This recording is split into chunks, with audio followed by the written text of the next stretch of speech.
then you'll be able to see a broader perspective of the community, and then you'll probably have a better idea of how you can serve the community more effectively. Exactly, exactly. Wow, that's I could have said it better myself. Let's come on down and get to know us. Yes, you know, yes. Remove yourself from the equation, right, and allow yourself to get to know us. Yeah, well, one of the examples is that LA Can has they do a farmers market. Right, at their place, where they have organic foods. Okay. And the Skid Row is not a place where we're trying to get people out of Skid Row. This is prime property. Right. What we're trying to do is get the negative aspect of Skid Row out of people. Right, but there's a positive aspect of Skid Row, and we're all proud of it. Right. So we've got our basketball league. Yes. Right, it's a community. Skid Row is a community. People have pride in what they're doing here. Right. It's not all drug dealers. It's not all. We have those elements. I'm not going to act like we don't. We have people who are, you know, on drugs. If you live on the streets for a couple of weeks, you know, all it's going to take you is a couple of weeks, maybe a couple of days. Right. You don't need to, you know, take something. You don't deal with that pain. You want to deal with the elements that you're dealing with when you're talking about heat and you're talking about cold, and you know, you're in the elements. So you would do the same thing. So I think our compassion meters need to elevate themselves, right? So that we can really understand people and look at what's going on. But there's a movement in the Skid Row to make the community, to regenerate the community, to transform the community from the inside out. That's right, that's right. Well said. I mean, I'm serious. I mean, look at my look. Look close up to this. I mean, you know, you are such an activist for a lot of things. Yes. We probably talked about it before. We're going to go back into. You recently was at City Hall a couple days ago. Yeah, I'll be there probably tomorrow. I'll go. But yeah, I mean, Black Lives Matter is at City Hall right now, occupying City Hall because of a few things. Riddell Jones was killed by the police, and we don't like the way they're handling the situation. Okay. She was shot in the back. She had a knife, and the police officer said that she came at them with a knife, but we didn't feel like they needed to kill her. Right. And they shot her in the back. So the stories are not lining up. There's another woman Waukesha Wilson, who ended up dead in police custody, and we don't know what happened. They're saying she hung herself with a telephone cord.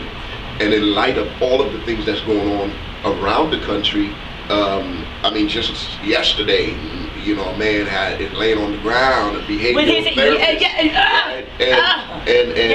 and he's trying to deal with a situation, and I don't know how he ended up on the ground. I don't, you know, there's some things that happened prior to that, but what we can see is that, you know, they shot the man, and thank God they only shot him in the hand, in the arm. So I think we need to do something that, if we're going to value life, if we are all created in the image of God, and we're going to value life, that means our officers need to also value life.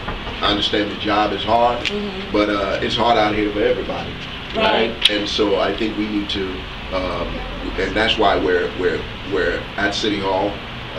Black Lives Matter is calling for Chief Beck to go. Because he's not handling our communities well. When Charlie Africa was killed here, we asked them to come to the community and talk to us. They didn't. They went to the other side of town and talked to some black leaders. Well, they're not from Skid Row. Right. So how you gonna know? So how are you addressing that? And then every time we've asked them to meet with us, they want to meet on their terms, and they don't want to meet the community.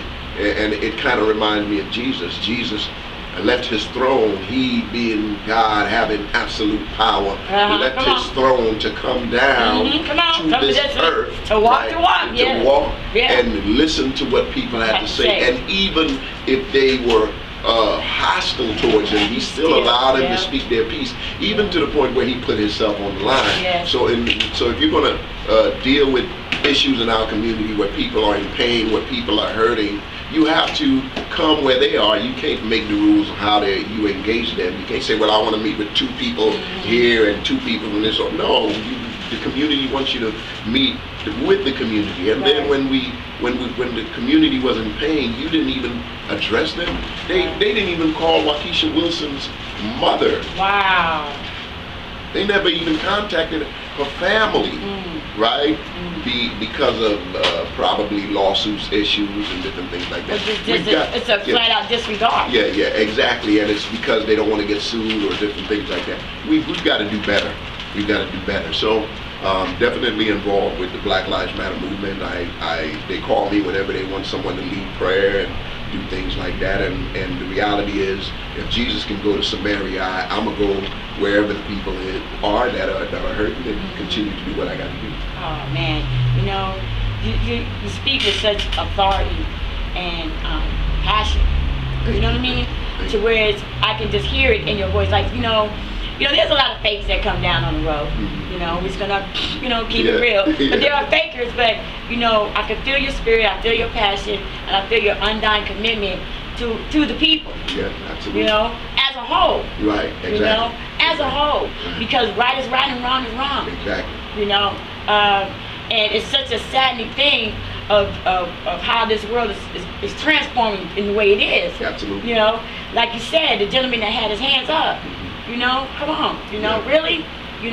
So what is that telling our children? Exactly. I have 2 boys, one graduated going into high school, one graduated out of high school, so how safe can we keep our children?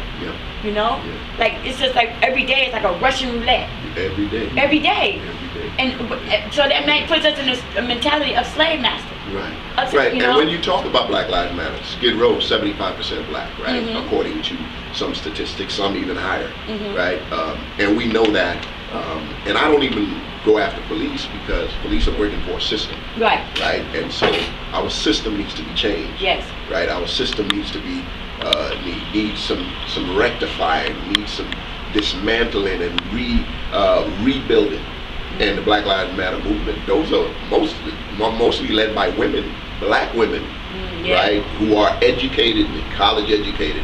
And one of the problems with our system is that they don't teach our kids in school. They teach them about the Holocaust, but they will not teach them about slavery. Right. So our kids go to college and they take up, they minor or major in African American studies, and then they come back and they're upset because they feel like we are the American system does not include them in the history of America, and they're part of the history of America. That's right. So all of this pain and all of this stuff that we're dealing with in our nation has to be dealt with. We can't do like David when his son Amnon raped his daughter Tamar, and David did nothing or said nothing at all. We can't do that. And when we don't deal with our issues in the communities, especially in ghetto communities, when we don't deal with those issues as a nation, that's why we're having the issues we're having now.